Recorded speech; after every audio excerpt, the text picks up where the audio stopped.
ध्रुव जी ने पूछा तुम कौन हो और इस प्रकार से बीच में क्यों आ गए? हम तो भगवत धाम को जा रहे हैं और तुम बीच में क्यों आ गए? तुम्हारी क्या अभिलाषा है, क्या चाहते हो, क्या आकांक्षा है हमसे? वो कुरूप व्यक्ति कहने लगा, महाराज आप हमें नहीं जानते, हमें तो सब जानते हैं।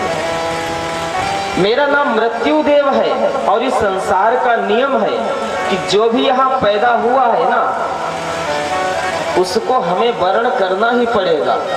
हमको बिना वर्ण किए, बिना स्वीकार किए वो मनुष्य आगे नहीं जा सकता है। महाराज आपके पास आने की हमारी हिम्मत नहीं होती। कई बार हमने प्रयास किया, लेकिन क्या करें, हमारी हिम्मत ही नहीं होती आपके पास आने की। इसलिए हाथ जोड़कर आपसे प्रार्थना है, जो विधाता का नियम है उस नियम को आप मत तोड़िए, आप हमें स्वीकार कर लीजिए। देखिए भक्ति में कितनी शक्ति है। साक्षात मृत्यु देवता ध्रुव जी महाराज से हाथ जोड़ के कह रहे हैं कि महाराज हमें स्वीकार कर लीजिए। ध्रुव जी महाराज बोले ठीक है, बैठ जाओ भैया।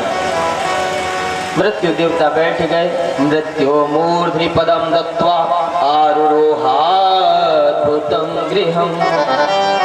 ध्रुव जी महाराज ने मृत्यु देवता के सिर पे पैर रखा और पैर रखकर विमान में सवार हुए और ध्रुवलोक को प्रस्थान किया। और इधर उत्कल को जब राजा बनाया गया तो उत्कल वैरागी थे। अब जो विरक्ति है, वैराग्यवान है, वो राज्य का कार्यभार कैसे चलाएगा?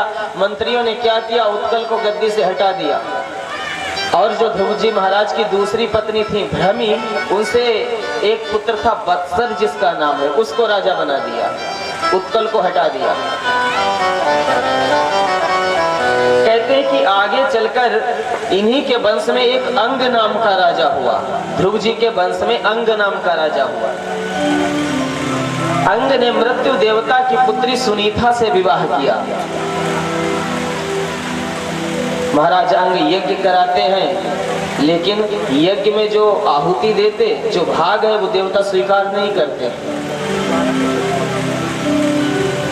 तो महाराज अंग ने ब्राह्मणों से पूछा, हमारा दिया हुआ देवता क्यों नहीं स्वीकार कर रहे?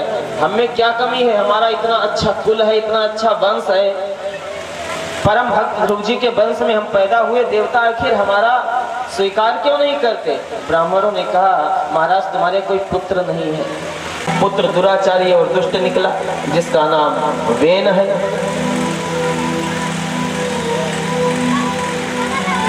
रोज शिकायतें आती हैं महाराज अंग के पास। अब राजकुमार है, उससे तो कोई कुछ कह नहीं सकता। महाराज के पास शिकायतें आती। महाराज जी बहुत दुखी हुए। महाराज अंग बहुत दुखी हुए और क्या किया, रात्रि में राज्य छोड़ करके चले गए, घर छोड़ करके चले गए और अपने राज्य की एक गुफा में जाकर के छिपकर भजन करने लगे। मंत्रियों ने बहुत ढूंढा लेकिन वो कहीं नहीं मिले। जब कोई राजा नहीं तो क्या किया, वेन को ही गद्दी पे बिठला दिया। अब एक तो पहले से ही दुष्ट था और दूसरे राज्य मिल गया, सत्ता मिल गई। किसी दुष्ट व्यक्ति के हाथ में अगर जो सत्ता चली जाए महाराज, तो फिर उसका परिणाम बहुत ही खराब होता है। जैसे कि बेन तो दुष्ट स्वभाव से पहले ही है, पहले से ही स्वभाव से दुष्ट है और अब सत्ता भी मिल गई, पद भी मिल गया, अधिकार भी मिल गया। तो इसने क्या किया, महाराज अपने राज्य में हर जगह ये घोषणा करवा दी, सूचना करवा दी कि सारे देवताओं का निवास जब राजा के शरीर में होता है तो देवी देवताओं के पूजन की क्या आवश्यकता, सभी राजा की पूजा करो, देवता स्वयं प्रसन्न हो जाएंगे। आज से देवताओं की पूजा कोई नहीं करेगा, न कोई यज्ञ करेगा, न कथा सुनेगा, कोई पूजा वूजा नहीं होगी, सब लोग हमारी पूजा करें। वेद ने कहा। महात्मा लोग कहने लगे, भैया ये तो सब उल्टा हो गया, अब क्या करें, ये तो बहुत दुष्ट है, पूजन ही नहीं करने देता, यज्ञ ही नहीं करने देता। चलो ठीक है, जब शासन में दुराचार, व्यभिचार, पापाचार, अनाचार, भ्रष्टाचार फैलता है ना, और राजा भी भ्रष्ट हो जाता है, तो फिर क्या होता है, संत महात्मा ही खड़े होते हैं। इसका सुधार करने के लिए। तो सारे संतों ने, महात्माओं ने मीटिंग की, चलो समझाएंगे। आकर के समझाया वेन को, लेकिन वो तो दुष्ट था स्वभाव से, उसकी समझ में नहीं आया। जब समझ में नहीं आया तो क्या किया, हाथ में जल लिया और मंत्र पढ़ के अभिमंत्रित किया, वेन के मारा तो वेन का वहीं प्राणांत हो गया, मार दिया। महाराज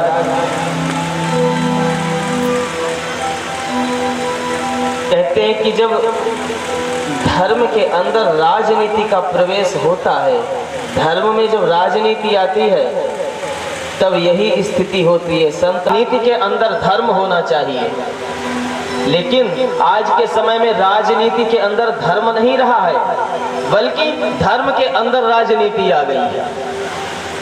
बड़े बड़े धर्मात्मा लोग राजनीति करने लगे, धर्म में भी राजनीति करते हैं। चोरी डकैती व्यभिचार और बढ़ गया।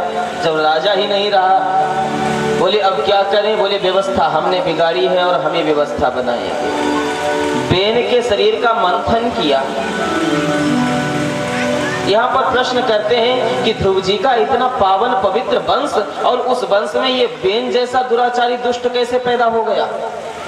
बोले महाराज इसका कारण है, कभी कभी ऐसा देखा जाता है नाना के गुण आ जाते हैं संतान के ऊपर, ननिहाल वालों के गुण आ जाते हैं। अब ध्रुव जी का वंश तो पावन है, बहुत पवित्र है, लेकिन बेन की जो माता जी है वो कौन है, वो मृत्यु देवता की पुत्री है। तो बेन के